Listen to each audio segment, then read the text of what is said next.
The rain hammered against the windows of Portland Medical Center's ICU on that Friday night in late March. I Each just drop don't a know what to percussive do. beat against glass Hey, it's okay. that We'll figure couldn't it out drown out the together. mechanical Thank symphony you. inside. Nora All Sinclair right, let's stood at get the this nurse's done. station, charting vitals for bed 7. A motorcycle accident, 23 years old, fighting for every breath through a ventilator. The fluorescent lights hummed overhead, casting that particular shade of institutional white that made everyone look half dead even when they weren't. Betadine and bleach hung in the air, sharp enough to taste. Her shift had 3 hours left. 3 hours until she could peel off these scrubs, drive home to her studio apartment in southeast Portland, and collapse into bed without dreaming about the beeping monitors that formed the soundtrack of her life. Her phone vibrated against the counter. The screen lit up with a number she didn't recognize, local area code 503. Nora almost let it go to voicemail. Cold calls at 3:47 in the morning were never good news, but they were usually for someone else, some other family getting the worst phone call of their lives. She swiped to answer anyway, some instinct in her nurse's brain already bracing for impact. The voice on the other end belonged to Margaret Chen, her grandmother's neighbor for the past decade. "Nora, sweetie, it's about Iris. The ambulance just left. She collapsed in her garden about an hour ago. I found her when I got up for water, saw her through the fence. She was just lying there in the daffodils." The world tilted sideways. Nora gripped the counter, knuckles going white against the laminate. She's breathing. They said stroke, probably. They're bringing her to Portland Medical. Of course they were. Of course the universe would deliver her grandmother to this building, to this ICU, where Nora had spent 3 years watching people fight and fail and sometimes, rarely, win. She ended the call, her hands moving through the motions of flagging down Dr. Patel, explaining in that calm nurse voice that her grandmother was incoming, that she needed someone to cover the rest of her shift. Patel nodded, squeezed her shoulder, told her to go. Nora found herself in the waiting room 20 minutes later, still in scrubs, her hair escaping its bun in damp tendrils. The automatic doors kept whooshing open and shut, bringing in bursts of cold March air and the smell of rain on asphalt. She'd been on the other side of this room 1,000 times, had delivered news to families perched on these same plastic chairs, had watched faces crumple or harden or go blank with shock. Now she was the one waiting, her knee bouncing uncontrollably, her fingers twisting the lanyard of her ID badge into knots. Dr. Reeves emerged at 4:30, his surgical mask pulled down around his neck. Nora knew him, had worked with him on dozens of cases, had seen him crack jokes during codes to keep the team loose, had watched him cry in the supply closet after losing a kid to meningitis. He sat down beside her instead of standing, which told her everything before he opened his mouth. "Severe ischemic stroke," he said, his voice carrying that practiced gentleness that came from years of delivering bad news. "Left hemisphere.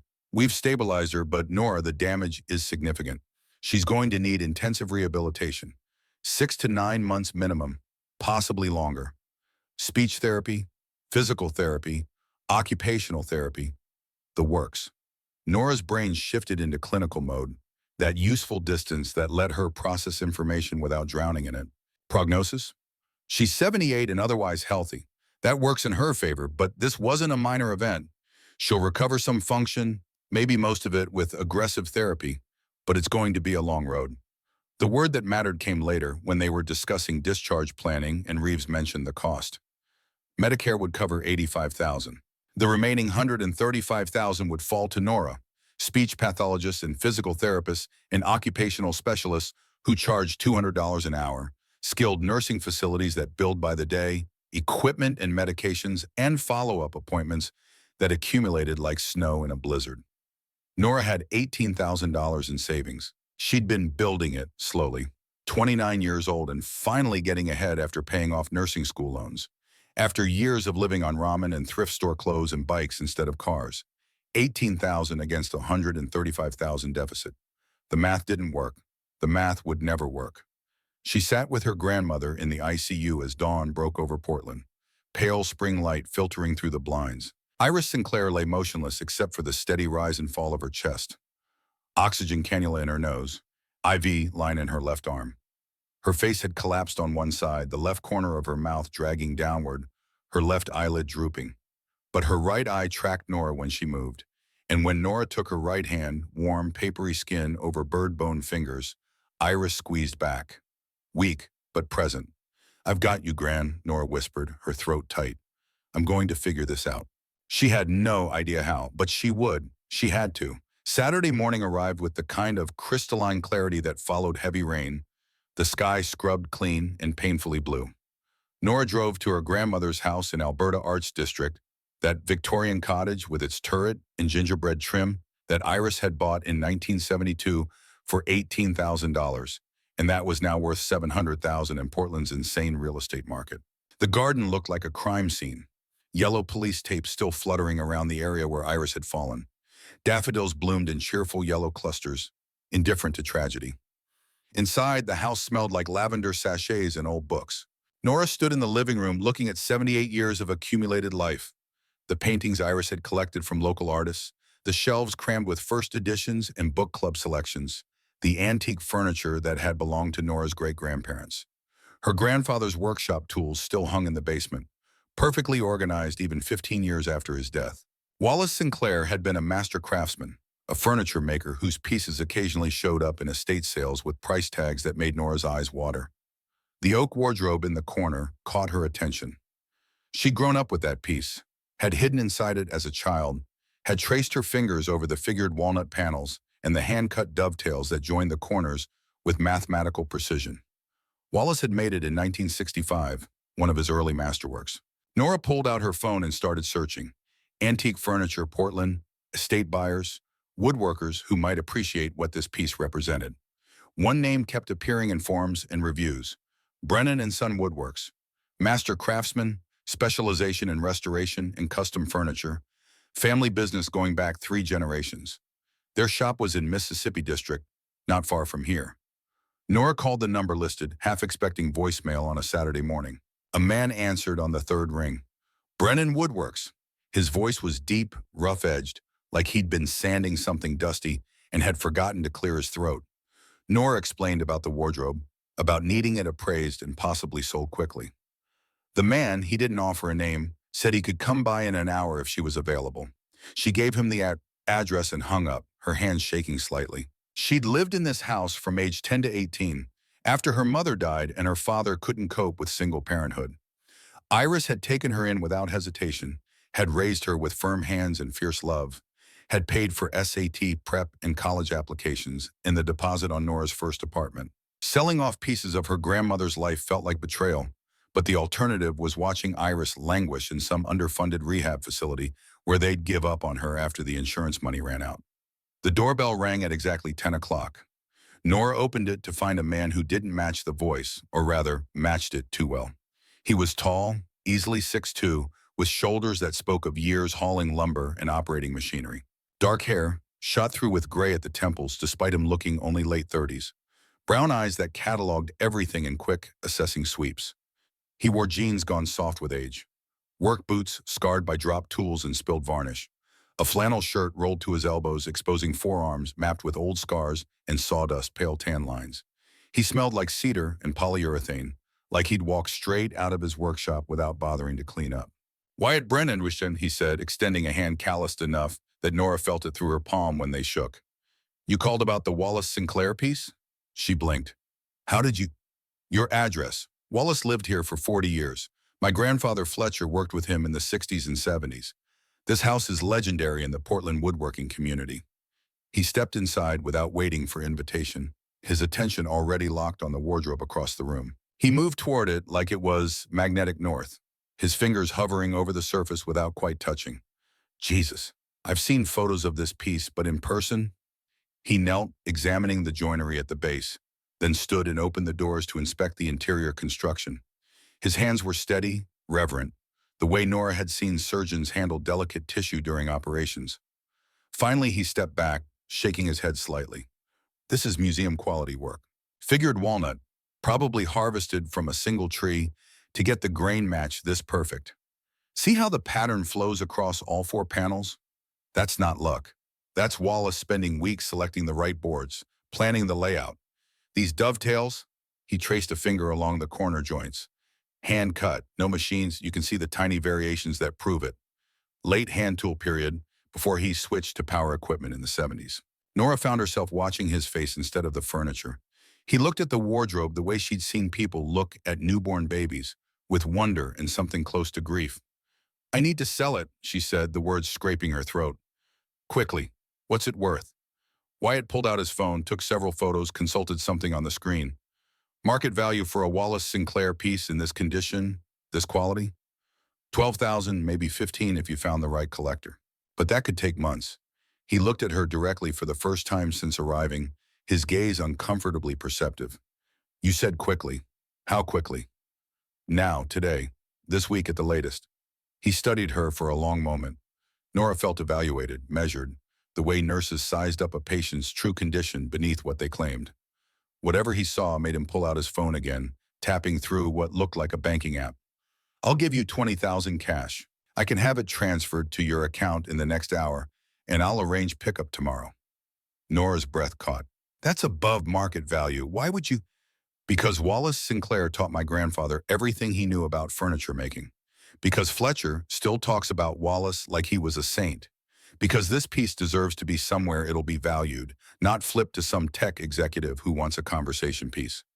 He met her eyes again, steady and serious. And because you look like you're drowning and this is the life raft you need right now. I know that look. I've worn it.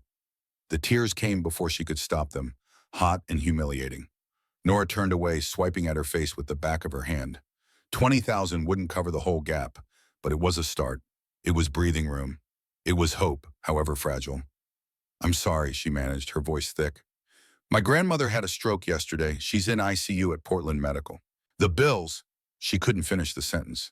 Didn't need to. Wyatt was quiet for a moment. When he spoke again, his voice had shifted, gone softer somehow.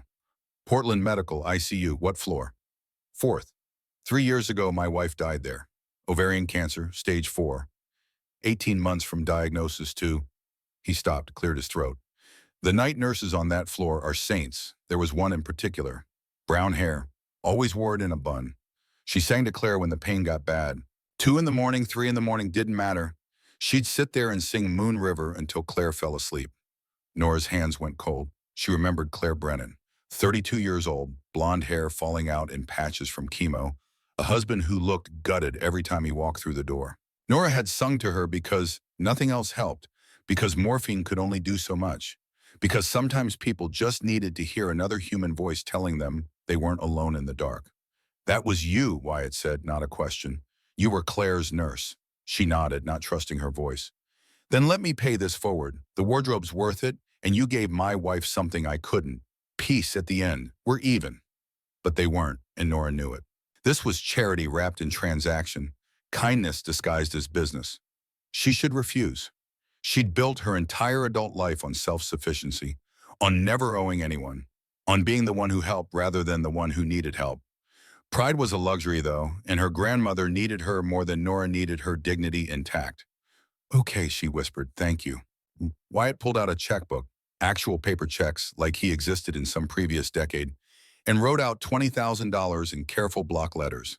He handed it to Nora, and their fingers brushed in the exchange. His hands were warm despite the cool morning, rough with embedded wood dust that no amount of washing could eliminate.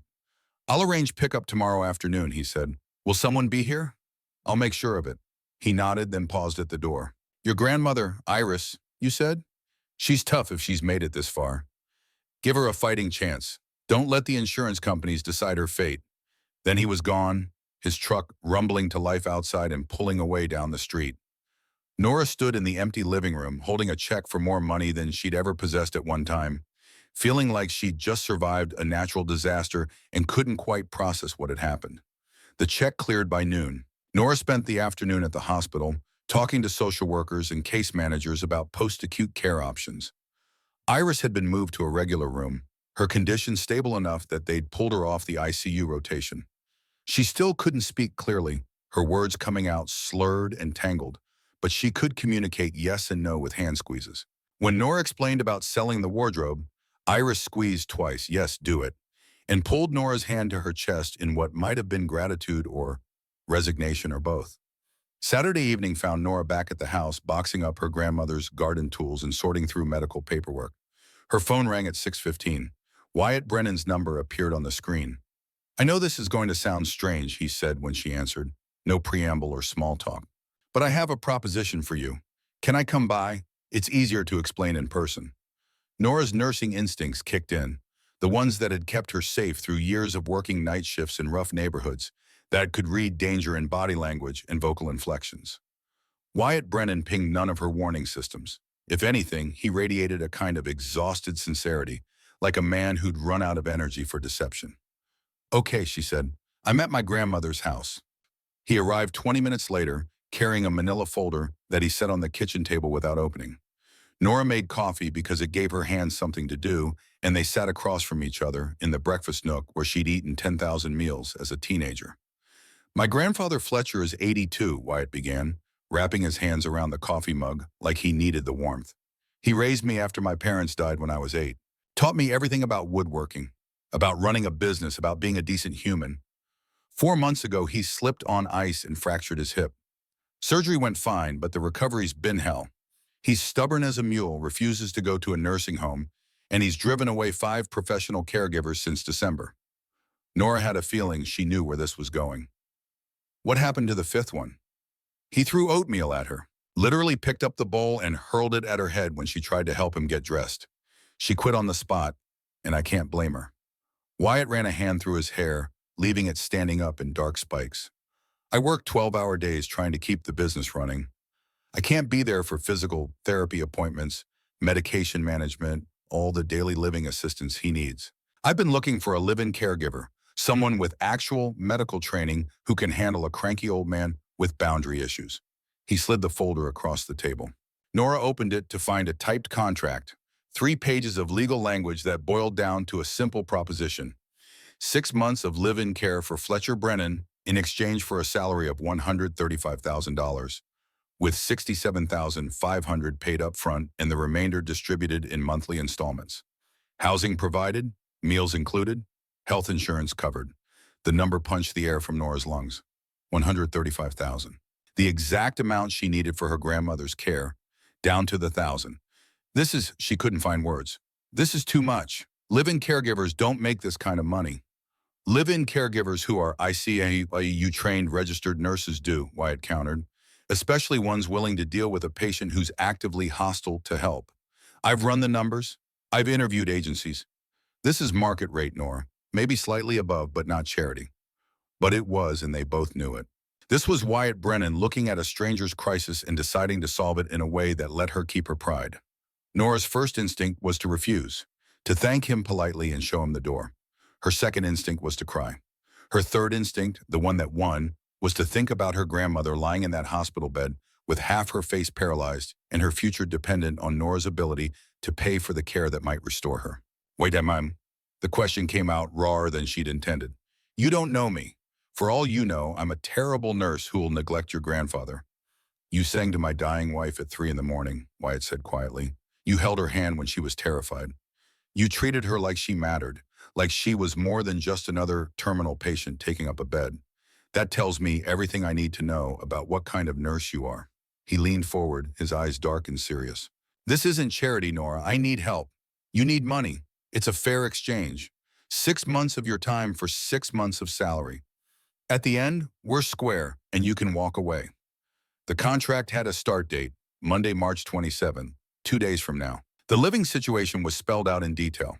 Nora would have a private room and bathroom in the residential quarters above Brennan Woodworks, would take meals with Wyatt and Fletcher, would be expected to participate in Sunday family dinners as part of Fletcher's social stimulation therapy. The medical responsibilities were extensive but manageable. Medication oversight, physical therapy assistance, monitoring for complications, coordination with Fletcher's primary care physician and orthopedic surgeon. It was legitimate. It was legal. It was the answer to a prayer Nora hadn't even had time to pray. I need to think about it, she said, though her brain was already calculating logistics, giving notice at the hospital, packing up her apartment, arranging long-term care for Iris with the financial security to choose the best facility. Take tonight. Call me tomorrow. Wyatt stood, then hesitated. For what it's worth, you'd be doing me a favor. Fletcher's been alone too much since the accident. He needs someone around who won't take his crap, who'll push back when he's being unreasonable. From what I saw this morning, you've got spine. That matters more than medical credentials. After he left, Nora sat in the kitchen as evening shadows stretched across the floor. The contract lay open in front of her, dense paragraphs of legalese that added up to salvation or insanity. She couldn't decide which. Her phone buzzed. A text from the hospital social worker with a list of skilled nursing facilities that accepted Medicare and had immediate openings. Nora scrolled through them, recognizing names from her years in healthcare. Some were decent. Most were warehouses where patients went to die slowly, where physical therapy meant twice-weekly sessions with overworked techs who had 30 other patients to see. She thought about her grandmother, who'd taken in a traumatized 10-year-old and raised her without complaint, who'd worked double shifts as a librarian to pay for Nora's college applications, who taught her that family meant showing up even when it was hard, especially when it was hard. Nora picked up her phone and called Wyatt Brennan. "I'll do it," she said when he answered. "I'll take the job." Sunday morning arrived with the particular quiet that comes before everything changes. Nora spent the day in organized chaos, calling her nurse manager to give 2 weeks' notice, then negotiating it down to 1 week when she explained the circumstances.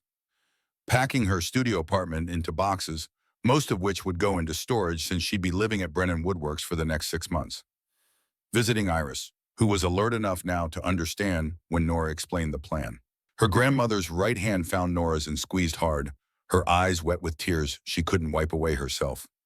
"I've got you, Gran," Nora whispered, echoing the promise she'd made 2 days ago. "You're going to get the best care, and I'm going to make sure you come back from this." Iris's mouth worked, trying to form words. What came out was garbled, consonants mashed together, but Nora had spent enough time with stroke patients to translate. "Love you. Love you too, more than anything." Monday arrived too quickly and not fast enough. Nora loaded her car, a beat-up Honda Civic that had survived nursing school and 5 years of Portland winters, with 2 suitcases of clothes, a box of books, and the framed photo of her mother that had sat on every nightstand she'd ever owned. The drive to Mississippi District took 20 minutes through morning traffic, past the coffee shops and vintage stores and street art murals that made this part of Portland feel like a bohemian fever dream. Brennan and Son Woodworks occupied a converted industrial building, brick and timber construction from the 1920s with steel-framed windows that ran floor to ceiling. The ground floor was clearly workshop space. Nora could see workbenches and table saws through the glass, piles of lumber in various stages of milling. A sign on the door read, "By appointment only," in hand-carved letters. Wyatt must have been watching for her because he emerged before she'd finished parking, covering the distance in long strides. He looked different than he had on Saturday. Cleaner, his hair still damp from a shower, wearing a fresh flannel shirt that hadn't yet accumulated sawdust. But the shadows under his eyes suggested he hadn't slept much either. "You made it," he said, unnecessary words that felt like relief. "Let me help with those." He grabbed her suitcases before she could protest, leading her around the side of the building to a steel staircase that climbed to the second floor. The door at the top opened into living space that managed to be both industrial and warm. Exposed brick walls, original fir flooring, worn smooth by a century of foot traffic, but softened with area rugs and comfortable furniture that looked handmade. The kitchen occupied one corner, open shelving displaying pottery dishes and cast-iron cookware. A long table dominated the dining area, its surface marked with the kinds of scars that came from family meals and homework sessions and life lived without coasters. "Your room's down here," Wyatt said, heading down a hallway. He pushed open a door to reveal a space that made Nora's breath catch, windows overlooking the street below, a bed with a quilt that looked like someone's grandmother had stitched it by hand, a dresser and desk made from what she now recognized as walnut. Private bathroom through that door. You've got your own thermostat, and the window's open if you like fresh air. Make yourself at home. It was nicer than anywhere Nora had lived in her adult life. That fact sat uncomfortably in her chest, reminder that this wasn't home, just a temporary arrangement born of mutual need. "Where's Fletcher?" she asked. "Workshop. He's been down there since 6 this morning, probably carving something elaborate to prove he doesn't need help." Wyatt's expression held affection and exasperation in equal measure. "Fair warning, he knows you're coming, and he's going to test you. He does it to everyone. Just don't take it personally and don't let him run you off. Underneath the cantankerous old bastard act, he's actually a decent human being." They descended the external stairs to the workshop floor, and Nora got her first real look at the space. It was enormous, easily 3,000 square feet, with industrial lighting that made everything sharp-edged and clear. Tools hung on pegboards in precise arrangements, each one outlined, so its absence would be immediately obvious.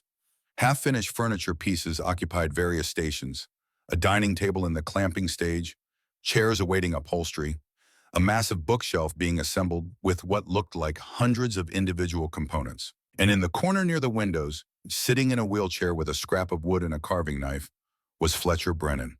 He looked like someone had carved him from weathered oak and forgotten to sand the rough edges. 82 years compressed into a frame that had probably been tall once, but had settled into itself with age. White hair thin enough to show scalp, blue eyes sharp as broken glass, hands that trembled slightly but still held the knife with practiced confidence. He glanced up when they approached, his gaze cataloging Nora in a sweep that felt clinical. "So you're the nurse." His voice carried the gravel of a lifetime smoker, though Nora didn't smell cigarettes on him. "You look about 12 years old. Can you even lift me if I fall?" Wyatt sighed. "Grandpa," Nora cut him off, "I've lifted 280-pound men in full cardiac arrest, Mr. Brennan. I think I can manage you." Fletcher's eyebrows climbed toward his hairline. Then he smiled, sudden and genuine, transforming his whole face. "Good. I hate it when people tiptoe around me like I'm made of glass. I broke my hip, not my spirit." He turned back to his carving, a duck decoy taking shape from a block of basswood. "You know anything about woodworking?" "Not much. My grandfather made furniture, but he died when I was 14. "Wallace Sinclair." Fletcher didn't frame it as a question. "Wyatt told me Wallace was the best finished carpenter I ever worked with. Patient, meticulous, refused to cut corners even when it cost him money. We built 3 houses together in the 70s. I did the structural framing. He did all the detail work. Doors, windows, built-in cabinetry, art, all of it." Something warm bloomed in Nora's chest, hearing her grandfather praised by someone who'd actually known his work. "I sold his wardrobe to Wyatt, the figured walnut piece." "I know. Wyatt showed me photos last night, nearly cried seeing it again." Fletcher set down his knife, studying her with new intensity. "That piece meant something to you. It was the last thing he made before his arthritis got too bad. He spent 6 months on it. And you sold it anyway, to pay for your grandmother's medical care." Fletcher nodded slowly. "That's family. Real family, not the bullshit Hallmark version. Sometimes love means letting go of the things you treasure most." The conversation was interrupted by Fletcher's stomach growling loud enough to echo through the workshop. He scowled at his own body's betrayal. "Breakfast time," Wyatt announced, "which means we head upstairs and I burn something while trying to cook." Fletcher snorted. "My grandson can build furniture that'll outlast civilizations, but he can't operate a toaster without setting off the smoke alarm." The 3 of them made their way upstairs, Fletcher maneuvering his wheelchair with practiced efficiency despite the tremor in his hands. The kitchen smelled like coffee and something burning. Toast, Nora discovered when she saw smoke wisping from the toaster slots. Wyatt was already scraping blackened bread into the trash, looking resigned. "Every single time," Fletcher said to Nora, shaking his head. 70 years of practice, and the boy still can't master basic toast. Nora found herself fighting a smile. "Maybe the toaster's broken?" "The toaster is 4 months old. We've been through 6 of them this year." Fletcher wheeled himself to the table where places were already set with heavy pottery dishes. He gets distracted, starts thinking about grain patterns or joint techniques, and forgets he's supposed to be monitoring actual cooking food. Wyatt emerged with a plate of scrambled eggs that looked surprisingly competent and bacon that was crispy without being carbonized. "I can cook some things," he protested. "Anything that doesn't require timing, sure." Fletcher accepted the plate Wyatt handed him. "Nora, you cook?" "Basic stuff. Hospital cafeteria food set my standards pretty low." "Thank God. Maybe we'll finally have edible meals around here." Fletcher dug into his eggs with single-minded focus, then paused. "These are good, though. I'll give you that, boy. You do eggs right." The morning passed in a blur of orientation. Nora learning Fletcher's medication schedule, his physical therapy protocol, the warning signs for complications to watch. Fletcher was surprisingly cooperative once they got down to actual medical business, answering her questions honestly and demonstrating his current range of motion without complaint. The hip fracture had healed well, but 4 months of limited mobility had left him weaker than he wanted to admit. His balance was poor, his endurance shot. Getting him back to independent walking would take months of consistent work. They broke for lunch around noon, sandwiches that Nora assembled while Wyatt handled a phone call from a client in his makeshift office in the corner of the living space. Fletcher watched her move around the kitchen, his blue eyes tracking every motion. "You've done this before," he said, "taking care of someone after a major injury." "My grandmother fell and broke her wrist when I was 16. I managed her recovery while studying for finals." Nora sliced tomatoes, the rhythm soothing. "And I've done home health nursing between ICU shifts. Lots of post-surgical patients, cardiac recovery, that kind of thing." "But you prefer ICU work." "I prefer feeling like I'm making a difference. ICU is life or death. Home health is maintenance." She heard the judgment in her own words and winced. That came out wrong. "No, it came out honest." Fletcher accepted the plate she handed him. "You're an adrenaline junkie. That's not a criticism. Some people need the high-stakes environment to feel alive. But there's value in maintenance too, in the slow work of helping someone rebuild their life piece by piece." The words settled between them, weighted with meaning Nora wasn't ready to examine. She'd taken this job for money, for her grandmother, for survival. The idea that it might offer something else, purpose, connection, transformation, felt dangerous. She couldn't afford to get attached to this temporary situation, to these people who would be part of her life for exactly 6 months before she walked away. But that night, eating dinner at the long table with Wyatt and Fletcher, listening to them bicker affectionately about proper chisel maintenance and whether oil-based or water-based polyurethane produced a better finish, Nora felt something loosen in her chest that had been tight for longer than she could remember. Maybe 6 months could be enough time to catch her breath. Maybe that was all she needed. The first week unfolded in a rhythm that felt both foreign and strangely natural. Nora woke each morning at 6 to the sound of Fletcher already moving around downstairs in the workshop, the whir of machinery and the tap of hammers providing percussion to Portland's dawn chorus. She'd find him at his workbench by 6:30, carving or sanding or sorting through wood scraps like a miser counting gold. His physical therapy sessions started at 7, 20 minutes of assisted walking with the walker, exercises to strengthen his left leg, stretching to maintain hip flexibility. He complained through every repetition, muttering about indignity and unnecessary torture, but he never quit halfway through. That stubbornness, Nora recognized, was what would either save him or destroy him. Breakfast at 8 became the day's first test of Wyatt's domestic incompetence. Monday, he burned toast. Tuesday, he somehow managed to undercook oatmeal, leaving it soupy and cold in the center. Wednesday, he scrambled eggs until they achieved the texture of pencil erasers. Fletcher kept a running commentary, his critiques delivered with the precision of a food critic and the brutality of a drill sergeant. Nora tried not to laugh, failed regularly, and eventually took over breakfast duty on Thursday morning. She made pancakes from scratch, measuring flour and baking powder, while Fletcher watched from his wheelchair and Wyatt hovered near the coffee maker, looking relieved to be dismissed from cooking duty. The batter hit the hot griddle with a satisfying sizzle, bubbles forming in perfect constellations across the surface. Nora flipped them at exactly the right moment, golden brown and fluffy, and plated them with butter and maple syrup that Wyatt claimed came from a farm in Hood River. Fletcher took one bite and closed his eyes. "Finally, real food. Nora, you're a miracle worker." "They're just pancakes." "They're edible pancakes. In this house, that qualifies as miraculous." He demolished 3 of them while Wyatt watched with an expression somewhere between admiration and wounded pride. "I'm not that bad at cooking," Wyatt protested. Fletcher and Nora exchanged glances. "You burned water last month," Fletcher reminded him. "Literally boiled a pot dry and scorched the bottom black." "Water, Wyatt, the simplest thing to heat." "I got distracted." "You're always distracted. Your brain lives in wood grain and joinery angles." Fletcher turned to Nora. "His wife used to do all the cooking. After she died, we survived on takeout and whatever didn't require more than one step of preparation. It's been grim." The mention of Claire Brennan dropped into the conversation like a stone into still water, ripples spreading outward in silence. Wyatt's face shuddered, his jaw tightening. He stood abruptly, carrying his half-finished plate to the sink. "I've got a client meeting at 9. Nora, Fletcher's afternoon meds are in the organizer by the fridge. Call if you need anything." Then he was gone, boots thundering down the exterior stairs, his truck starting up with a growl that faded into morning traffic.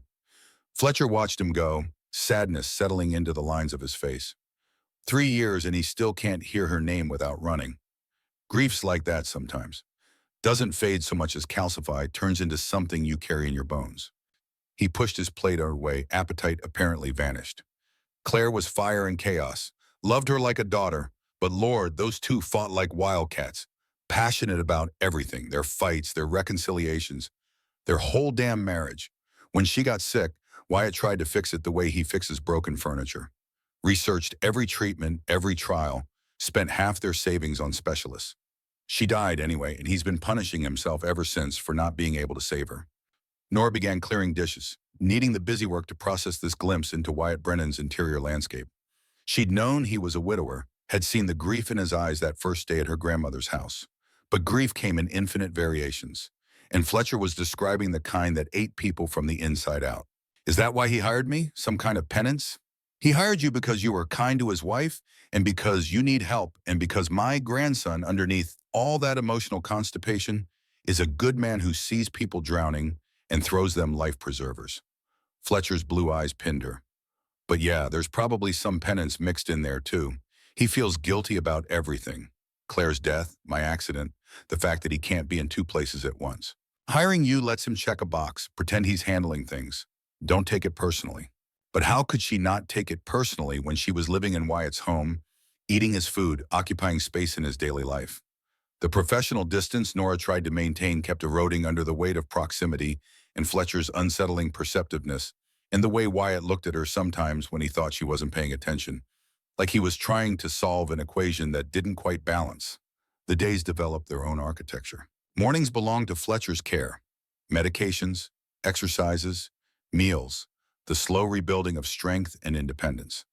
Afternoons Nora spent catching up on medical charting, coordinating with Fletcher's orthopedic surgeon, and making the daily pilgrimage to visit her grandmother at the skilled nursing facility where Iris had been transferred. The place was decent as these facilities went. Clean, adequately staffed, with therapists who seemed genuinely invested in their patients' recovery. Iris was progressing, her speech slowly clarifying, her left side weakness gradually responding to aggressive therapy. You look tired, Iris observed one afternoon, her words still slurred but comprehensible. The left side of her face had regained some mobility, enough that her expressions were starting to match her intentions. I'm fine, Gran, just adjusting to the new schedule. You're living with strangers, taking care of some man you don't know. Iris's right hand found Nora's, squeezed with surprising strength. I'm grateful, but I worry. You're always taking care of everyone else. Who takes care of you? The question lodged in Nora's throat like a fishbone. She'd been self-sufficient since her mother died, had learned early that needing people was a liability. Her father had crumbled under the weight of single parenthood, had handed her off to Iris within 6 months, and then drifted out of their lives entirely. Nora had promised herself she'd never be that fragile, that dependent. She'd built her whole adult identity around competence and independence. I take care of myself, she managed. Iris's expression suggested she heard the lie underneath, but she let it go, instead of asking about Fletcher, about the house, about whether Nora was eating enough. They talked until Iris grew tired, her eyelids drooping, and Nora kissed her forehead and promised to return tomorrow. Evenings at Brennan Woodworks held their own peculiar rhythm. Wyatt usually returned around 6, his truck loaded with lumber or hardware, or sometimes nothing at all, just the weight of whatever client meetings or site visits had filled his day. He'd head straight to the workshop, losing himself in sawdust and creation for an hour before dinner. Fletcher would wheel himself down to observe and critique, and Nora found herself drawn to watch as well, fascinated by the transformation of raw wood into functional art. Friday of that first week, she descended the exterior stairs to find Wyatt working on something that looked like a jewelry box, his hands moving with absolute precision as he cut dovetails for the corner joints. Fletcher sat nearby, carving his endless duck decoys. You're using the Japanese saw, Fletcher noted. Why not the Western dovetail saw? Because the curve's narrower, tighter joint, less gap to fill. Wyatt didn't look up from his work, his focus absolute. And you're cutting on the pull stroke, which gives you more control but requires better technique. You taught me that when I was 12, Grandpa. I think I've got it down by now. Fletcher smiled, pleased to have his lessons remembered. He glanced at Nora hovering in the doorway. Come in, don't lurk. Wyatt won't bite, and if he does, you're medically trained to handle it. Nora stepped into the workshop's warmth, the space heated by a wood stove in the corner and the bodies moving through it. The smell of sawdust was overwhelming, cedar and oak and something darker, richer. Wyatt had changed into work clothes, his flannel shirt replaced by a t-shirt that had seen better decades, his jeans paint-stained and frayed. Sawdust clung to his forearms, turning the dark hair there pale gold. What are you making? She moved closer, careful not to disturb his workspace. Wedding gift for my sister. She's getting married in July. He finished the cut he'd been working on, then held up the piece to examine the joint. She collects vintage brooches, needs somewhere to store them. This is figured maple, should take a natural oil finish well. The box was small, maybe 8 inches square, but the attention to detail was staggering. The wood grain flowed across the panels in continuous rivers. The dovetails cut so precisely they'd be nearly invisible when assembled. Wyatt's hands moved over the surface, checking for imperfections too small for Nora's eyes to detect. "Your sister is Sutton?" Nora had heard Fletcher mention her, the youngest Brennan, a firefighter married to another firefighter, mother of 3. "Yeah, she's the normal one in the family. Stable job, stable marriage, well-adjusted kids. Makes the rest of us look like disasters." Wyatt set the box panel aside, reaching for another piece of wood. "You'll meet her Sunday. Fair warning, she asks invasive questions and hugs strangers. It's horrifying."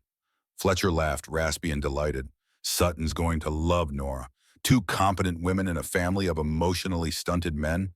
They'll form an alliance. "I'm not emotionally stunted," Wyatt protested. "You've had one conversation about your feelings in the last 3 years, and it was with your therapist because the court ordered it after you punched a wall and broke 2 knuckles. Fletcher's tone was gentle despite the brutal words. "You're the definition of emotionally stunted, boy." Wyatt's jaw worked. He picked up a piece of sandpaper and began smoothing the edge of a box panel with more force than necessary. Nora felt like she'd walked into the middle of a family argument that had been happening for years. The same script performed with minor variations. "Fletcher," she said quietly, Maybe I should mind my own business." "Probably." Fletcher's blue eyes stayed on his grandson. "But someone needs to say it. You're 37 years old, Wyatt. You can't live in your workshop forever, treating human connection like it's optional." "I have human connection. I have you. I have Sutton's family. I have clients. You have transactions. That's not the same thing." Fletcher wheeled himself closer to Wyatt's workbench. "Claire's been gone 3 years. At some point, you've got to stop using her death as an excuse to hide from living." The tension in the room crystallized, sharp enough to draw blood. Wyatt's hands stilled on the sandpaper. When he spoke, his voice was quiet, dangerous. "Don't talk about her like you understand what it was like. You weren't there. You didn't watch her die by inches. Didn't hold her hand while she begged me to let her go because the pain was too much. You don't get to tell me when I'm done grieving." Fletcher's face crumpled. "You're right. I'm sorry. That was out of line. But the damage was done." Wyatt set down his tools with exaggerated care, each movement precise and controlled. "I'm going for a drive. Don't wait up." He was gone before either of them could respond, the workshop doors slamming hard enough to rattle the windows. His truck roared to life outside, tires squealing as he pulled into traffic. Nora and Fletcher sat in the sudden silence. The wood stove's crackle the only sound. "I keep pushing," Fletcher said, his voice thick. "I keep thinking, if I push hard enough, he'll crack open and let some of that grief out before it poisons him completely. But all I do is drive him away." Nora moved to Fletcher's side, crouching so they were eye level. "He loves you. He'll come back." "I know he will, but one of these times I'm going to push too hard and break something that can't be fixed." Fletcher's hands trembled as he set down his carving knife. "I'm 82 years old. I don't have forever to wait for him to figure out how to live again." The weight of that confession settled over Nora like a physical thing. She understood suddenly that this job, this arrangement, was about more than Fletcher's hip fracture or Wyatt's need for help. It was about an old man watching his grandson disappear into grief and feeling helpless to stop it. It was about family trying to save each other and not knowing how. "He'll figure it out," Nora said, though she had no idea if that was true. People do eventually. Do they? Or do they just get better at pretending they're okay? Fletcher's blue eyes fixed on her, searching. "You lost your mother young, your father abandoned you. You've spent your whole adult life in ISIS watching people die. How did you figure out how to keep living?" The question was a scalpel cutting through every defense Nora had constructed. She stood abruptly, needing distance. "I should start dinner. Are you hungry?" Fletcher let her retreat, but his eyes followed her up the stairs with an understanding that made Nora's skin prickle. He saw too much, this old man. Saw through the competent nurse facade to the scared kid underneath, who'd learned early that attachment meant loss and had spent 2 decades trying not to care too much about anything. Wyatt didn't come home for dinner. Nora and Fletcher ate in silence. Then Fletcher wheeled himself to his room. a converted storage space on the ground floor of the workshop, modified with grab bars and a roll-in shower. Nora cleaned up, loaded the dishwasher, and tried not to watch the clock. 9 o'clock became 10, became 11. She told herself she wasn't worried, that Wyatt was a grown man who could take care of himself. But she'd seen too many people drive angry, had treated too many trauma victims who'd wrapped their cars around telephone poles because their judgment was compromised by emotion. At 11:30, she heard his truck pull up outside. Relief flooded through her, followed immediately by irritation at her own investment in his safety. The exterior stairs creaked under his weight.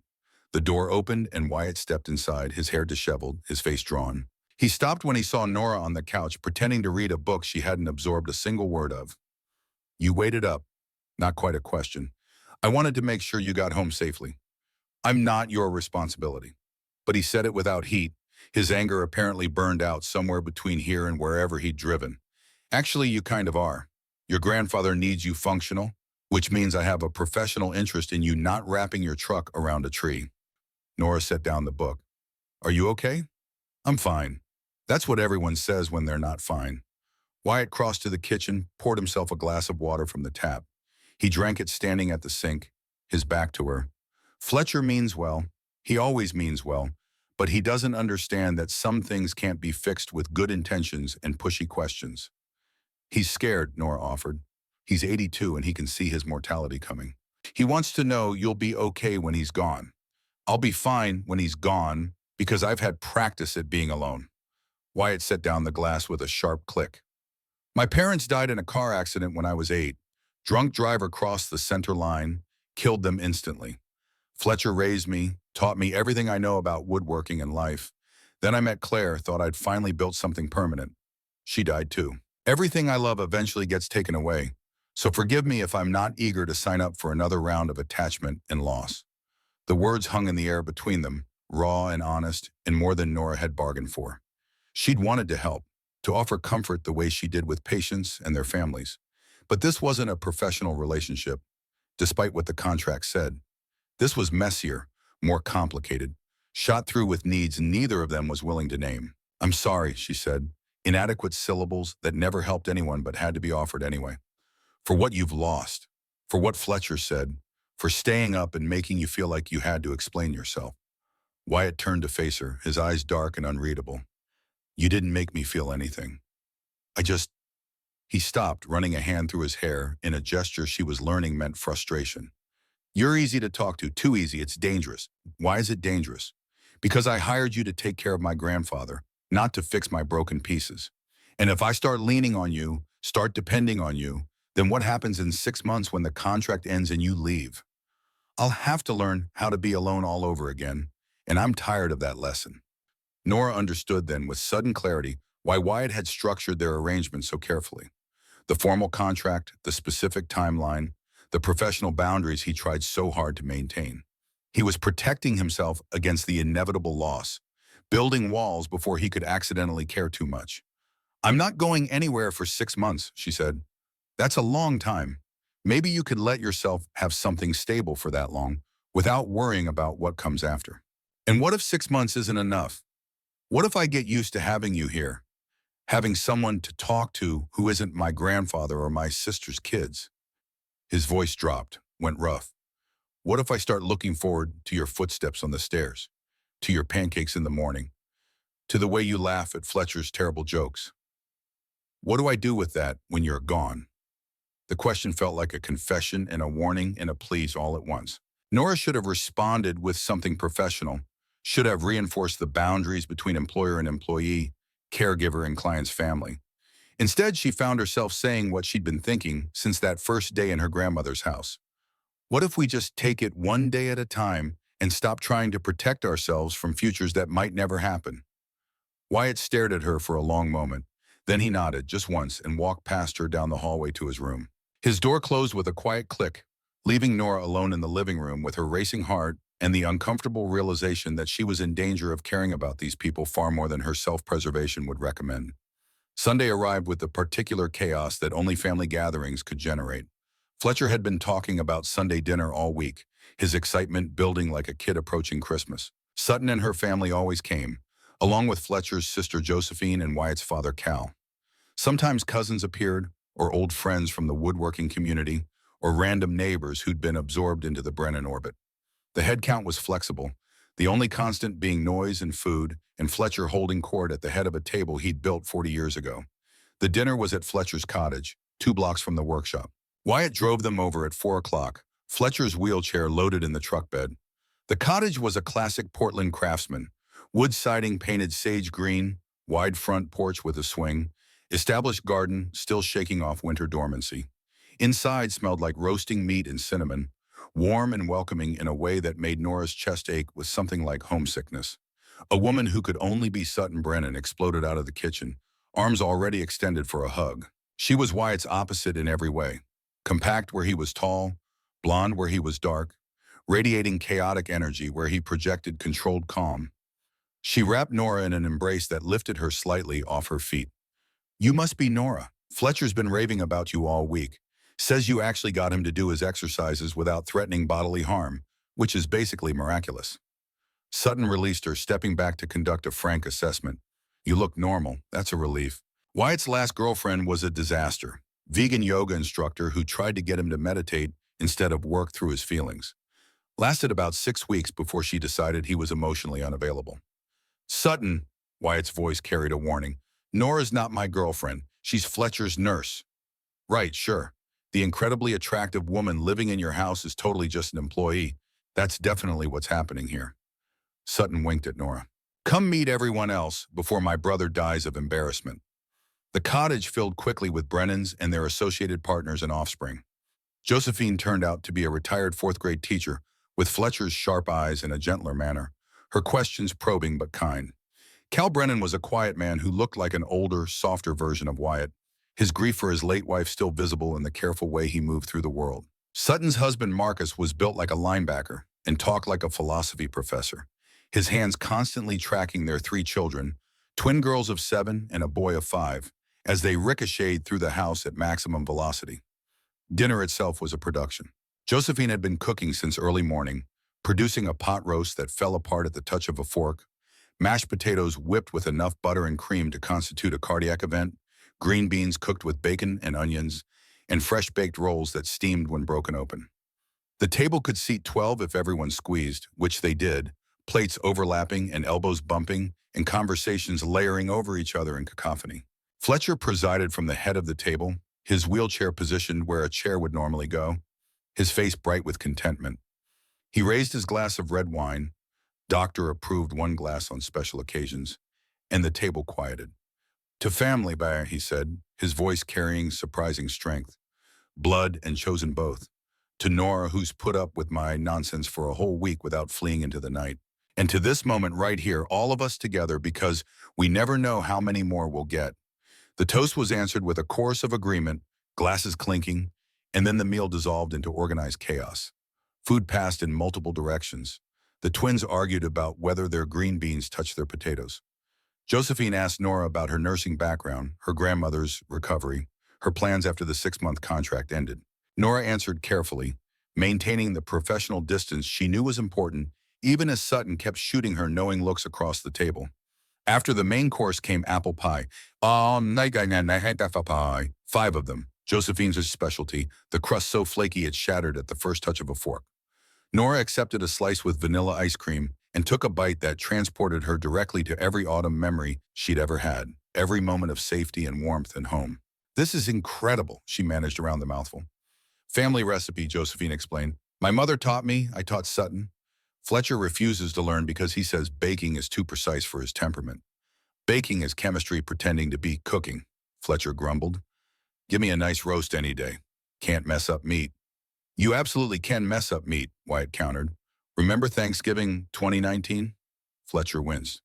"We don't talk about Thanksgiving 2019. Sutton leaned toward Nora conspiratorially. He bought a 25-pound turkey and cooked it at too high a temperature. Outside was charcoal, inside was raw. We ordered Chinese food at 8 p.m. The table erupted in laughter and competing stories of culinary disasters.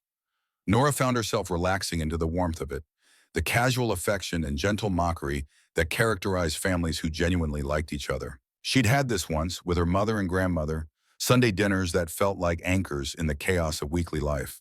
After her mother died, those dinners had continued but felt hollow, like going through motions of normalcy when nothing was normal anymore. Fletcher caught her eye across the table and smiled, a question in the expression. Nora smiled back, answering yes to whatever he was asking. This was good. This was what she'd needed without knowing she needed it. Proof that families could survive loss and still find joy, that Sunday dinners could be more than obligation. After dessert, the children were released to the backyard while the adults lingered over coffee. Fletcher pulled Nora aside, maneuvering his wheelchair onto the back porch where they could watch the twins and their brother chase each other through the garden's bare patches. What do you think? His blue eyes studied her face. Too much chaos? Want to break your contract and run screaming? It's perfect, Nora admitted. Your family is loud and intrusive, and I love them already. Good, because they've already adopted Pio.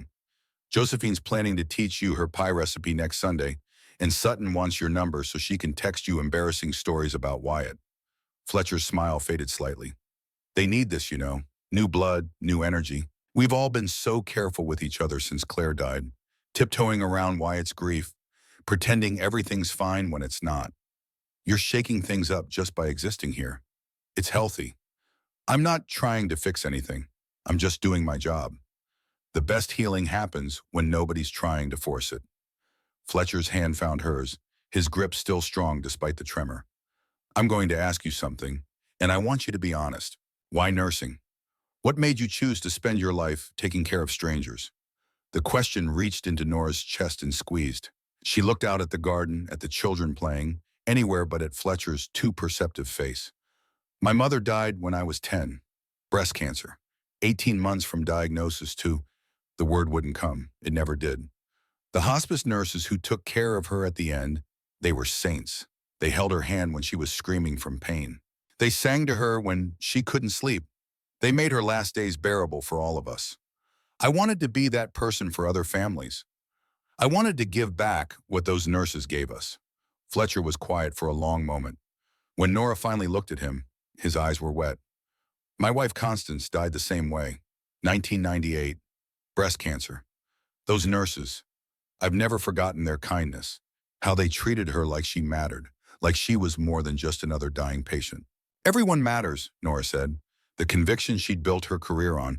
Every patient, every family, every moment of suffering. It all matters. You're good for him. Fletcher's non sequitur took a second to parse. Wyatt, you're good for him, and he doesn't know how to handle it. He's been alone so long, not physically alone, but emotionally isolated, that having someone in his space who actually sees him is terrifying. Don't let him push you away when he gets scared. And he will get scared. We Brennan men are cowards when it comes to our hearts. The conversation was interrupted by Wyatt stepping onto the porch, his expression unreadable. Grandpa, are you interrogating Nora? We talked about this. No interrogating the help. She's not help. She's family. And I can interrogate family all I want. But Fletcher wheeled himself back inside, leaving Wyatt and Nora alone on the porch. The evening had cooled, typical Portland spring unpredictability. Nora crossed her arms against the chill, watching the children's game evolve into something involving a soccer ball and invented rules. Wyatt leaned against the porch railing, close enough that she could feel his warmth, but not quite touching.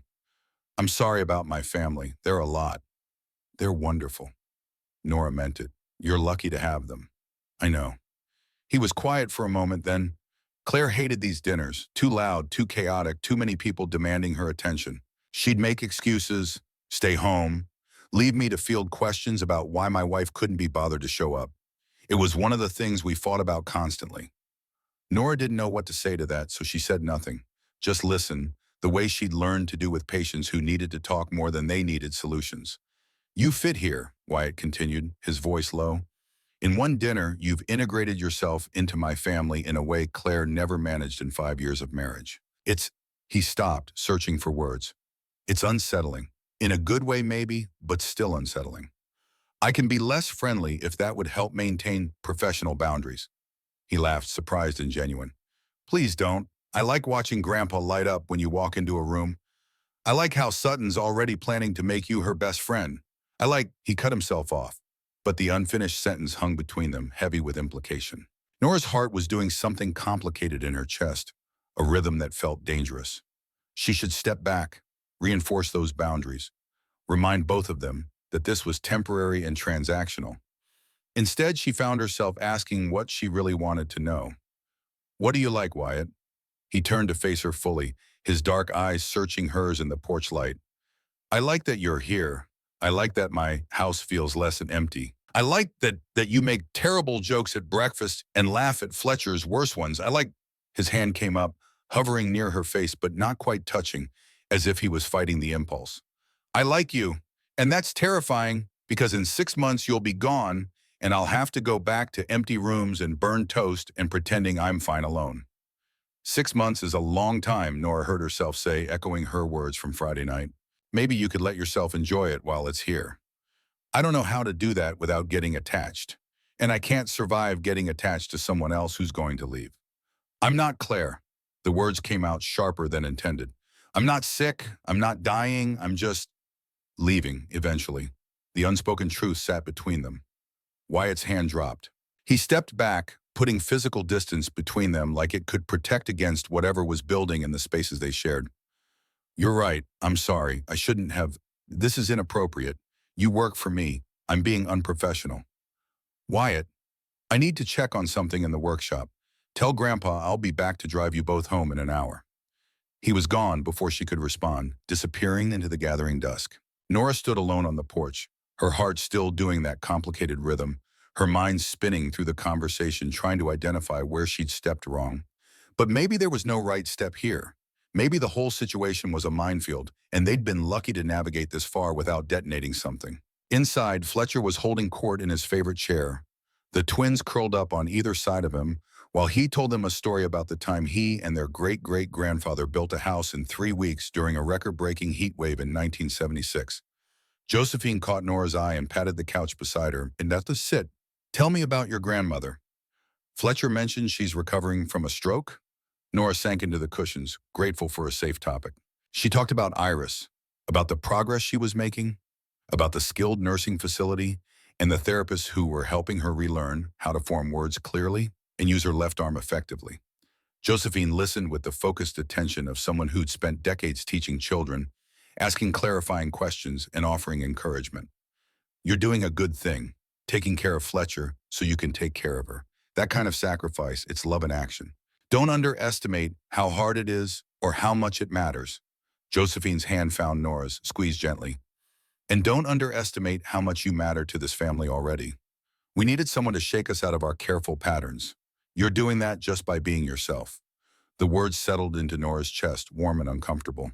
She wasn't trying to matter. She was trying to survive 6 months, earn enough money to save her grandmother, and exit without leaving too much of herself behind. But families like the Brennans didn't work that way. They pulled you in, wrapped around you like vines, made you part of their ecosystem whether you'd agreed to it or not. Wyatt returned exactly an hour later, his expression carefully neutral. The drive home was quiet, Fletcher dozing in the passenger seat, Nora in the back watching Portland slide past the windows. When they arrived at the workshop, Wyatt helped Fletcher inside and then disappeared to his room without saying goodnight. Nora lay in her bed that night staring at the ceiling, listening to the building settle around her. Somewhere down the hall, Wyatt was probably also awake, probably also thinking about the conversation on the porch and the things they'd almost said. The smart thing would be to maintain distance, to treat this like the job it was supposed to be. But Nora had spent 20 years being smart, being careful, protecting herself from attachment. Maybe just this once she could let herself care about people who would inevitably leave or be left. Maybe 6 months of warmth was worth the cold that would follow. Maybe that's what it meant to be alive, choosing connection even when loss was guaranteed. Or maybe she was rationalizing terrible decisions because Wyatt Brennan's hands were beautiful when they worked with wood, and his rare smiles made her forget to breathe, and she was tired of being alone inside her own defenses. Either way, she was in trouble. The kind that didn't have easy solutions or professional boundaries that could contain it. The kind that would hurt when it ended, which it would, because everything always did.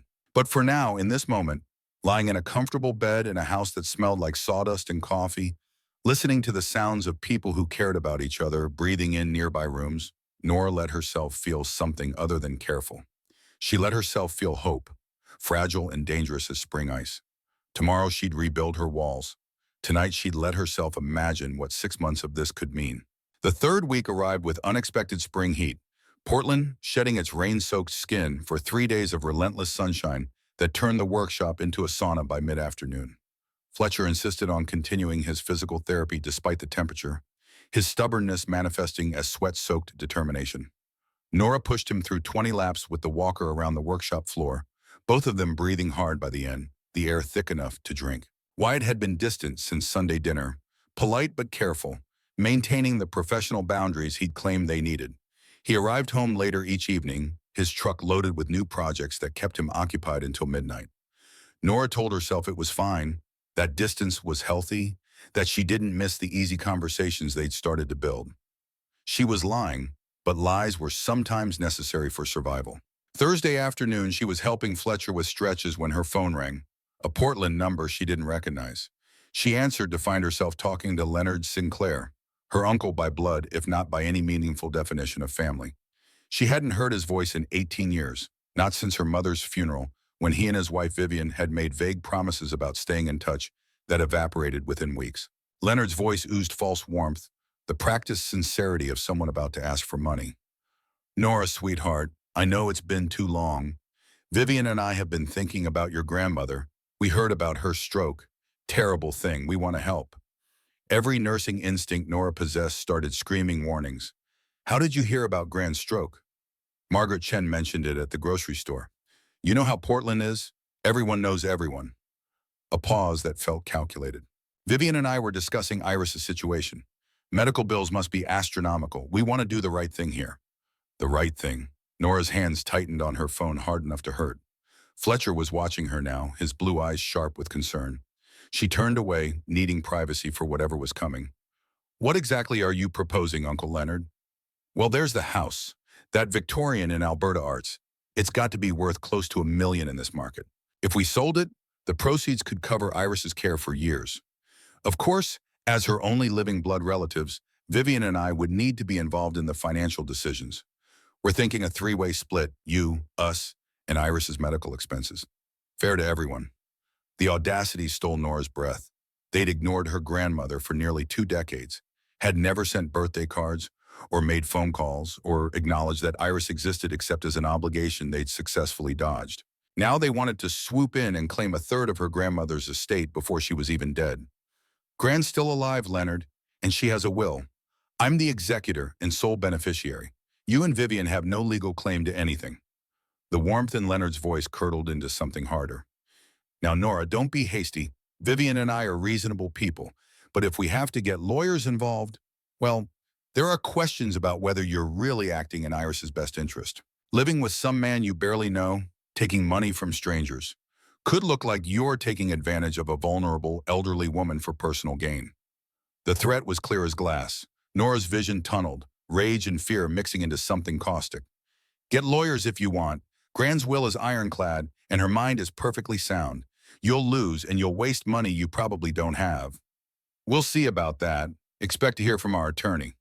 The line went dead. Nora stood frozen, her phone still pressed to her ear, the conversation replaying in her mind.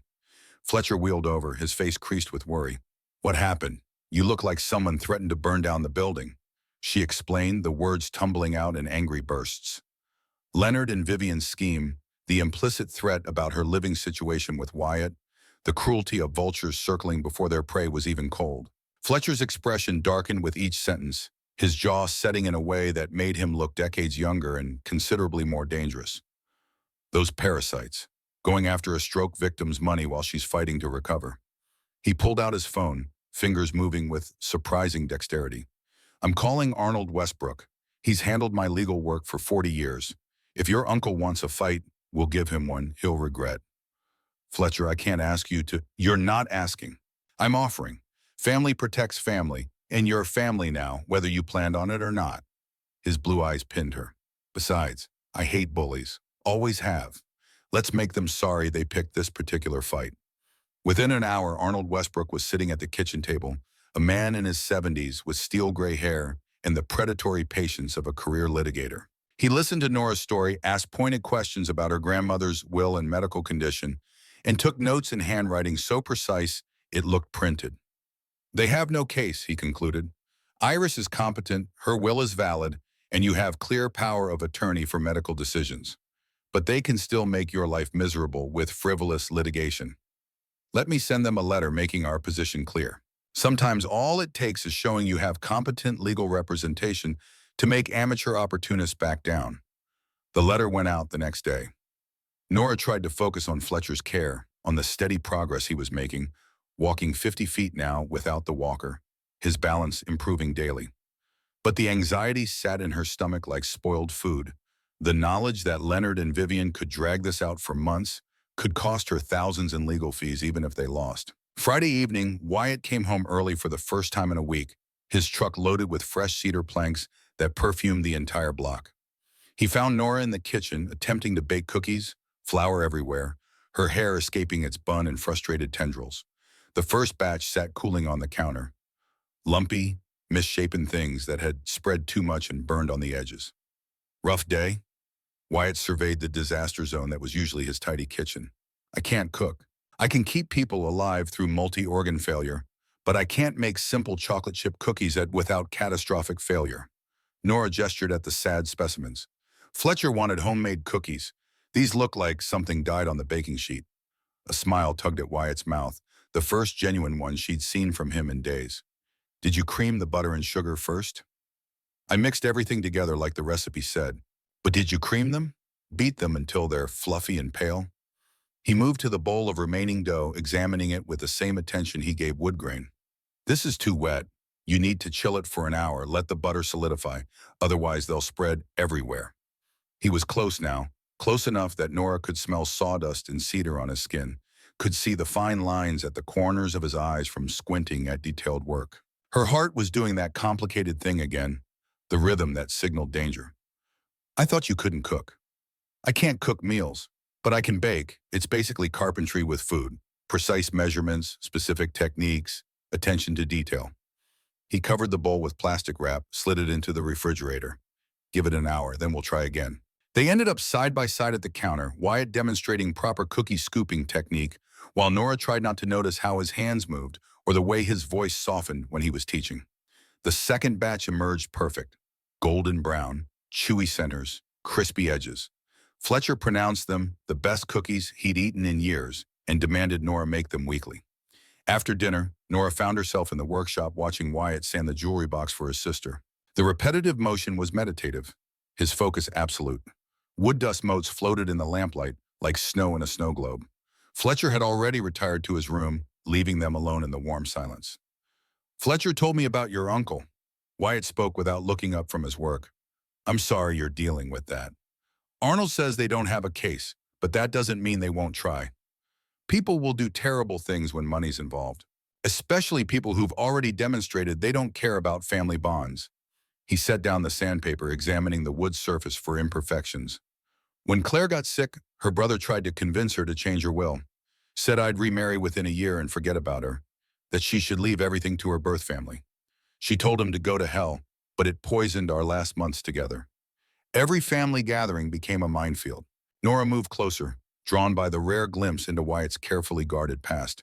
I'm sorry, that must have been awful on top of everything else. It taught me that crisis reveals who people really are. Some rise to the occasion. Most disappoint you. He looked at her finally, his dark eyes intense. You're the rising kind. I saw it that first day at your grandmother's house. You were terrified and exhausted, and you sold the one thing connecting you to your grandfather without hesitation because family needed you. That's character. The compliment settled into Nora's chest, warm and dangerous. She should deflect, make a joke, rebuild the distance that had existed all week. Instead, she heard herself asking what she'd wondered since Sunday. Why have you been avoiding me? Wyatt's jaw tightened. He set down the box, brushing wood dust from his hands with more attention than necessary. Because I meant what I said on the porch. You fit here too well, and it scares me. I've spent 3 years building walls, and you walked right through them like they were made of tissue paper. I didn't mean to. I know you didn't. That's what makes it worse. You're just being yourself, and yourself is exactly what I didn't know I needed. He stood, closing the distance between them until Nora had to tilt her head back to maintain eye contact. I'm 37 years old. I should be mature enough to handle a temporary living situation without developing feelings. But apparently I'm not, because I look forward to your footsteps on the stairs every morning. I make excuses to come home early, hoping you'll be in the kitchen. I lie awake at night thinking about the way you laugh at Fletcher's terrible jokes and how you hum while you work and the fact that in 4 months you'll be gone and I'll have to go back to empty rooms and pretending I'm fine. Nora's breath had stopped somewhere during that confession. Her heart was hammering now, loud enough that she was sure Wyatt could hear it. She should step back, should remind him about professional boundaries and the 6-month contract, and all the reasons this was a terrible idea.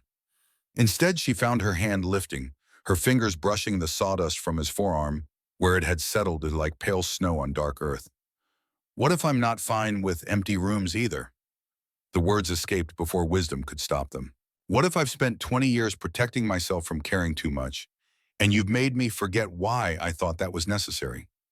Wyatt's hand came up, cupping her face with calloused fingers that were gentle despite the strength behind them. His thumb traced her cheekbone, his eyes searching hers for something she didn't know how to name. This is a terrible idea, he said, but he was leaning closer. The worst, Nora agreed, but she was rising on her toes to meet him. The kiss was inevitable and terrifying, and nothing like the careful pecks she'd exchanged with previous boyfriends who'd never made it past 3 months. This was deep and consuming, Wyatt's hands sliding into her hair, while hers found his shoulders and held on like he was the only solid thing in a world that had started spinning. He tasted like coffee and something darker, and when he pulled her closer, she felt the entire length of his body against hers, warm and solid and real. They broke apart, breathing hard, foreheads pressed together, the world narrowed to the space between their shared breaths. Wyatt's hands were shaking slightly where they cupped her face. We should stop. But he didn't move away. We absolutely should. Neither did Nora. 4 months left on your contract, then you're supposed to leave. That was the plan. Plans change. Wyatt kissed her again, softer this time, a question rather than a declaration. Stay, after the contract ends. Stay and see what this could be without expiration dates hanging over us.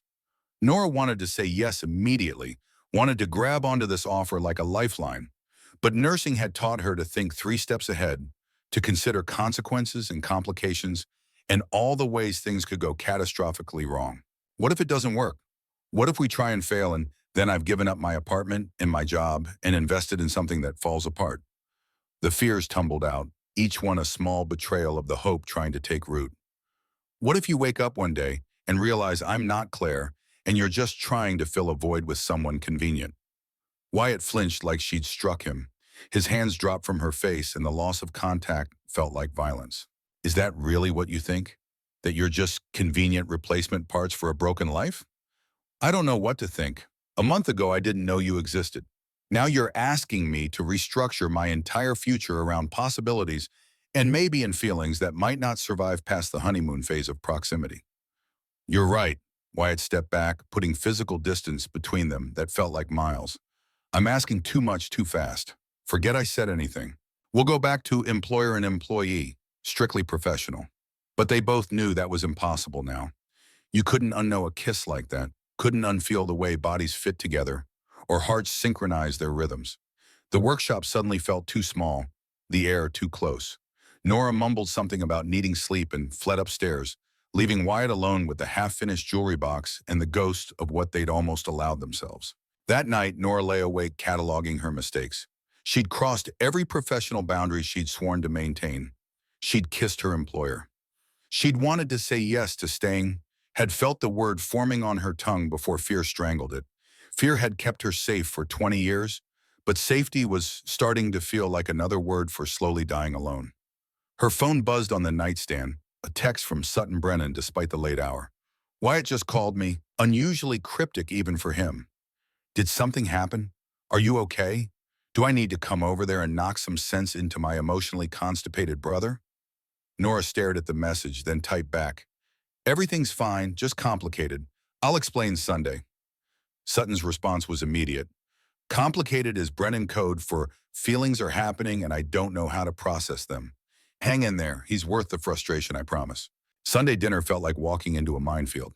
Nora arrived at Fletcher's cottage with homemade cookies, her 3rd successful batch, perfected through obsessive practice, and immediately got swept into Josephine's orbit.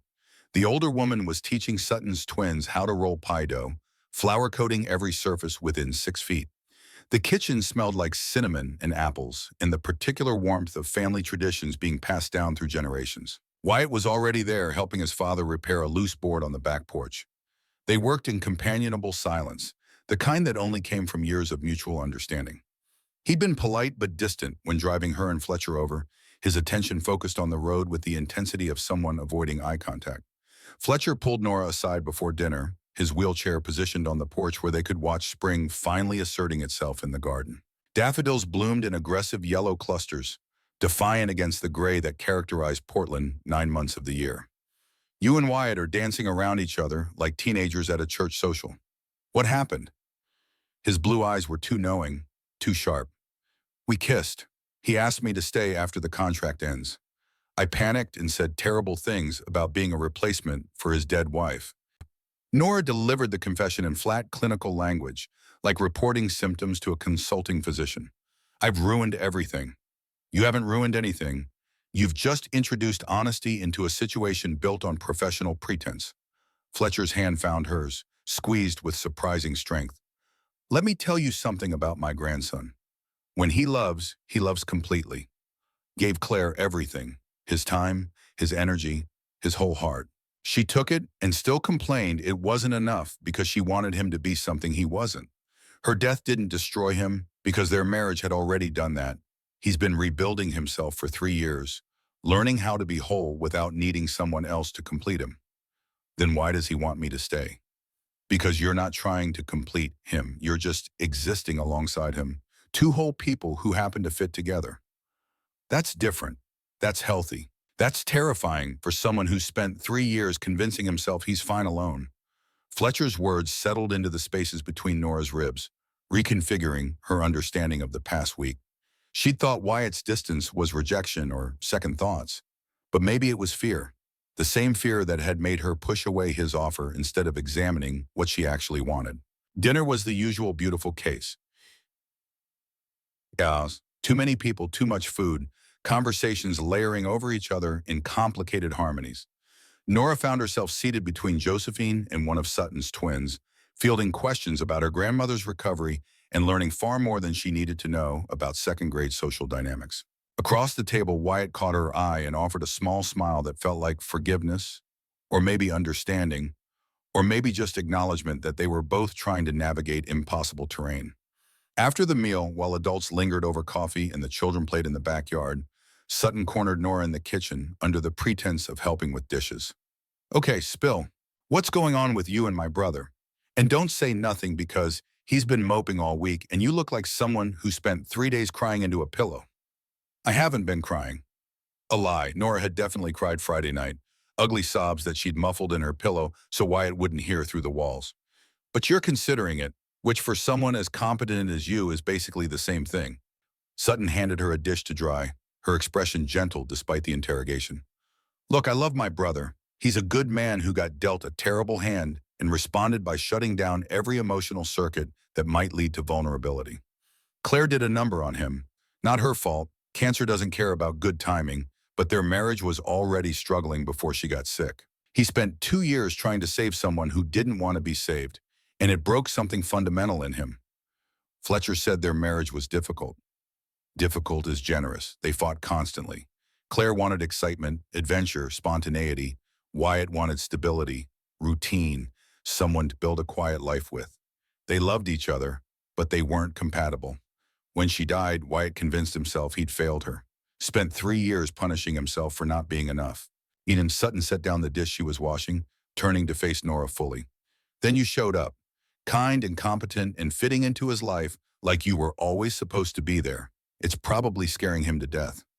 He asked me to stay after the contract ends.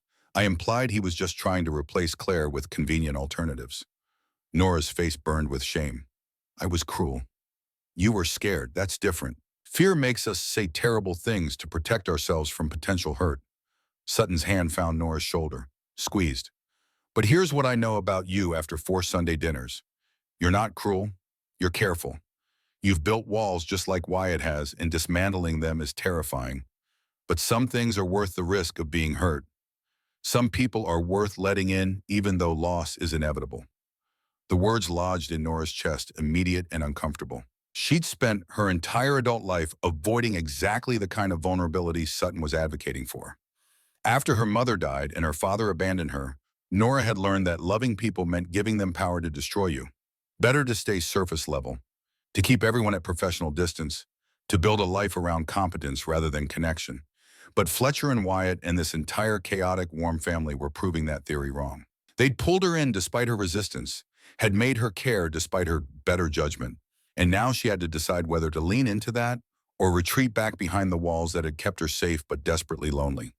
The decision was interrupted by Nora's phone ringing, Portland Medical Center, her grandmother's facility.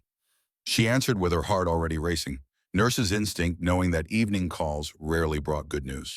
The charge nurse was calm but direct. Iris had spiked a fever, was showing signs of aspiration pneumonia. They'd started IV antibiotics but wanted family there in case her condition deteriorated. Nora was moving before the call ended, grabbing her purse, looking for Wyatt. She found him on the porch with his father, explaining the situation in clipped clinical sentences. Wyatt stood immediately. "I'll drive you." "You don't have to." "I'm driving you." Not a question or an offer, just a statement of fact.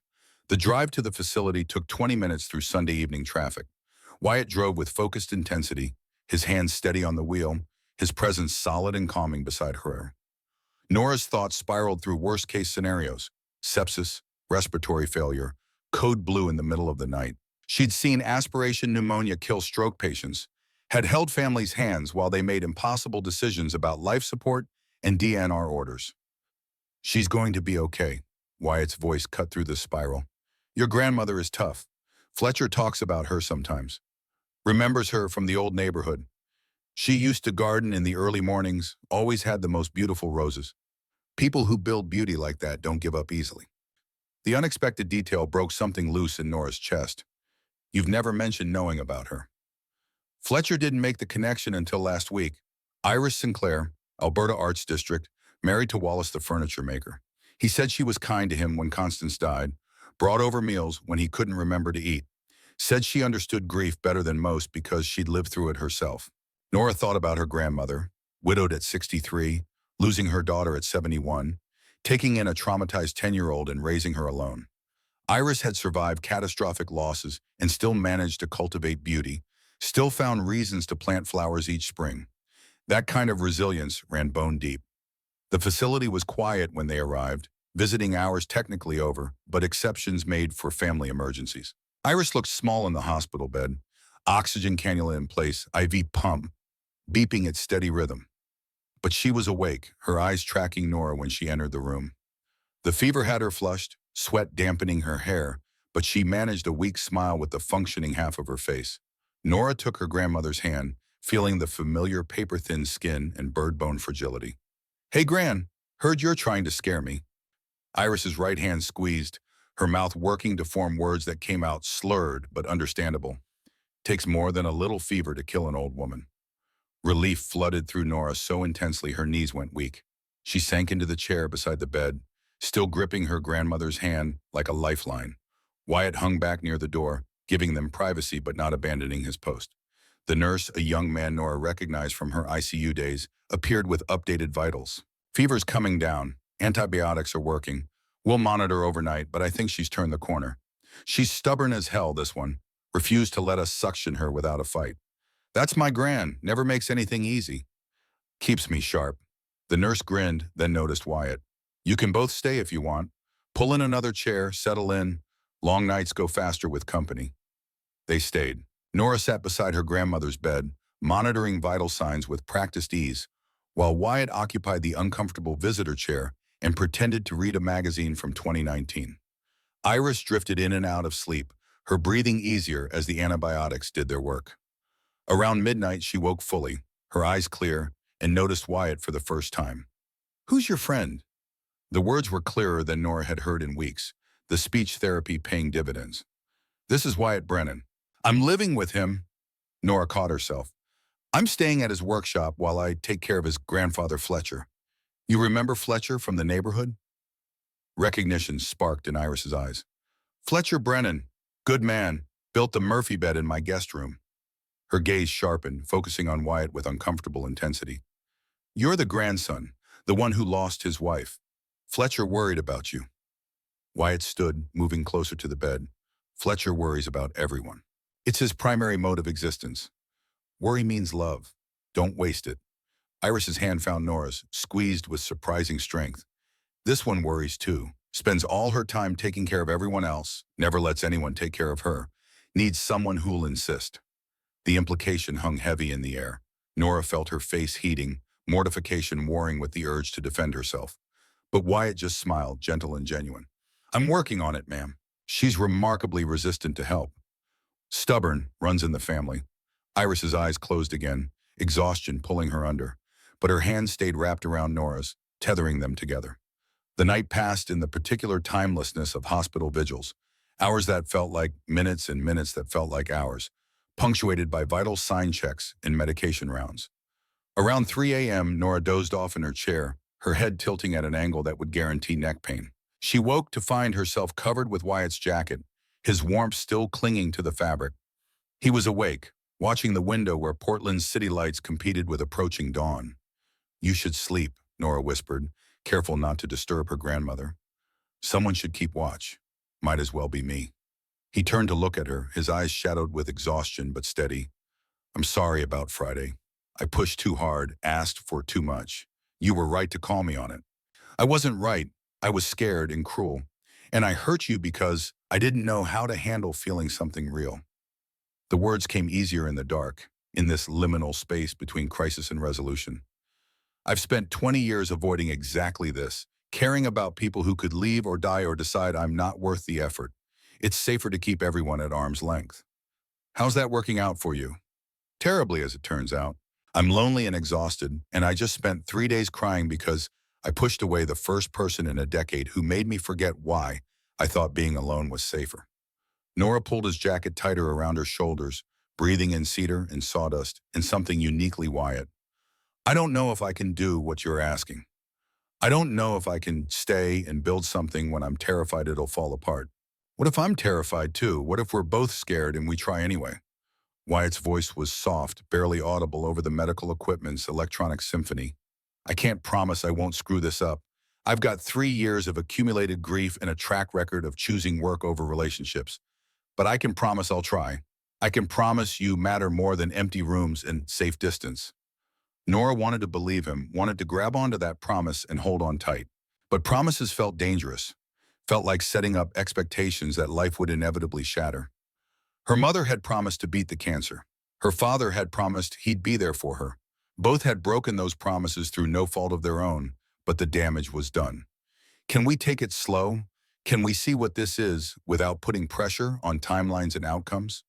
The compromise felt weak even as she offered it, but it was the best she could manage. We can take it at whatever pace you need. Wyatt stood, crossed to her chair, knelt so they were eye level. I'm not going anywhere, Nora. You've got 4 months left on the contract, and then you've got however long after that you're willing to give us. I'll wait. I'm good at waiting when it matters. The kiss was different than Friday's, gentler, sadder, weighted with understanding that love didn't erase fear, just made you brave enough to try despite it. Nora's hands found his face, tracing the stubble that had accumulated over the long night, memorizing the angles and planes like she might need to recall them later in his absence. Dawn broke over Portland in shades of pink and gold, spring asserting itself against the gray that tried to reclaim dominance. Iris woke to find them sitting close but not touching, their hands linked on the armrest between their chairs. She looked at them with clear eyes, then smiled with the functioning half of her mouth. About time you two figured it out. I was starting to worry I'd have to do all the emotional labor from this hospital bed. The nurse returned at 7 with good news. Fever broken, chest x-ray showing improvement, pneumonia responding well to treatment. Iris would need a few more days of IV antibiotics, but she'd weathered the crisis. Nora sagged with relief so profound it felt like structural collapse, all the adrenaline and fear draining out at once. Wyatt drove her home through Monday morning traffic, Portland waking up to another work week. They didn't talk much, both too exhausted for meaningful conversation. But the silence felt different than the careful distance of the past week, easier, warmer, like they'd crossed some threshold and found themselves on more solid ground. Fletcher was waiting when they arrived, already awake despite the early hour. He took one look at their faces and nodded like something had been confirmed. Iris okay? She will be. Pneumonia's responding to antibiotics. Nora headed straight for the candy maker, needing caffeine more than oxygen. She's tough, tougher than she looks.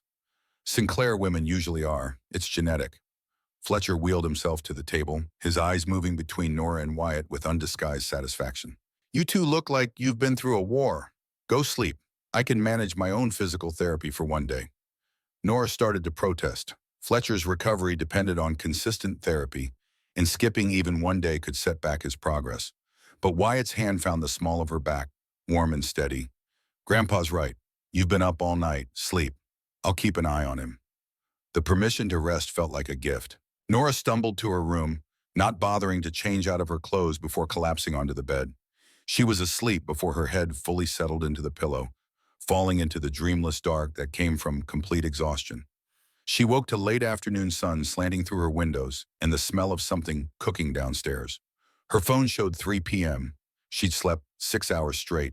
Messages waited from Sutton in the nursing facility and Arnold Westbrook, but they could wait. She showered, changed into fresh clothes, and followed the cooking smell to the kitchen. Wyatt was at the stove, stirring something in a large pot that smelled like tomatoes and garlic and herbs. Fletcher sat at the table, his walker parked beside him, proof he'd managed his exercises without supervision. Both men looked up when she entered, matching expressions of relief crossing their faces. She lives, Fletcher announced. We were about to check for vital signs. I was tired, not dead. Nora peered into the pot Wyatt was tending. What's this? Pasta sauce. My one actually competent cooking skill that isn't eggs. Wyatt ladled some into a bowl for tasting. Family recipe from my mom. She died when I was 8, but Dad made sure I learned this before I left home. The sauce was rich and complex, the kind that required hours of simmering to achieve proper depth of flavor. Nora tasted it and made an involuntary sound of appreciation. This is incredible. Why have you been burning toast when you can do this? Sauce requires patience and attention over time. Toast requires remembering it exists for 3 consecutive minutes. Very different skill sets. Wyatt turned off the heat, set the spoon aside. There's pasta cooking, should be ready in 5 minutes. They ate together at the table, the sauce over linguine with crusty bread to soak up what remained. The meal felt significant somehow, marking a shift from the careful professional distance they tried to maintain into something more domestic, more real. Fletcher kept up a running commentary about the sauce, too much oregano, not enough basil. His mother's version used white wine instead of red. But his eyes were soft with affection, watching Wyatt and Nora navigate their new uncertainty. After dinner, Nora finally checked her messages. Arnold Westbrook's email was brief and triumphant. Leonard and Vivian had received his letter and immediately backed down, claiming they'd been misunderstood about their intentions. No legal action would be pursued. The threat was over before it had truly begun. Relief swept through her, sharp and cleansing. She showed the email to Fletcher, who cackled with glee. Bullies always fold when confronted with actual opposition. They count on people being too tired or too scared to fight back. Thank you, Nora said, meaning it with her whole chest, for Arnold, for the legal help, for caring when you didn't have to. I told you, you're family. We protect our own. Fletcher's hand found hers across the table. Now stop thanking me and go spend time with my grandson. He's been brooding all day, pretending to work while actually just standing in the workshop staring at wood like it holds the secrets of the universe. Nora found Wyatt exactly as described, standing at his workbench with the jewelry box for his sister, a piece of sandpaper in his hand but no evidence of actual sanding happening. He looked up when she entered, something vulnerable flickering across his face before he could hide it. Gran's going to be fine. My uncle and aunt backed down. Everything's okay. She moved closer, drawn by gravity she'd stopped trying to resist. We're okay, aren't we? I don't know. Honest and brutal. I want us to be okay. I want to believe we can build something that lasts. But I've been wrong before about what I could handle, what I could give someone. What if we stop trying to predict outcomes and just exist together for a while? What if we take it one day at a time, like I told you Friday before everything got complicated? Nora's hands found his, linking their fingers. I'm scared too, but I'm more scared of looking back in 6 months and regretting that I didn't try. Wyatt pulled her closer, resting his forehead against hers in that gesture she was learning meant he was sorting through emotions too complex for words. His breath was warm against her face, cedar and coffee and something indefinably him. One day at a time, he agreed quietly. No promises about forever. just today and then tomorrow, and we'll see where that takes us. It wasn't the grand romantic gesture Nora had been trained by movies and books to expect. But it was real, grounded in understanding that both of them were damaged goods trying to figure out how to be whole. Sometimes that was more romantic than declarations and promises that couldn't account for life's brutal unpredictability. They stood together in the workshop's golden light, surrounded by sawdust and possibility, two people choosing to try, despite every reason fear offered to stay safe behind their walls. Outside, spring was transforming Portland one blossom at a time, proving that beauty could grow even after the longest winters. Inside, something equally fragile was taking root, tender and terrifying, and entirely worth the risk of inevitable hurt. Because some things, Nora was learning, were worth the cost of caring. Some people were worth dismantling walls for. And sometimes the bravest thing you could do was open your hands and let yourself hold on to something precious, knowing full well you might lose it, but choosing to treasure it anyway.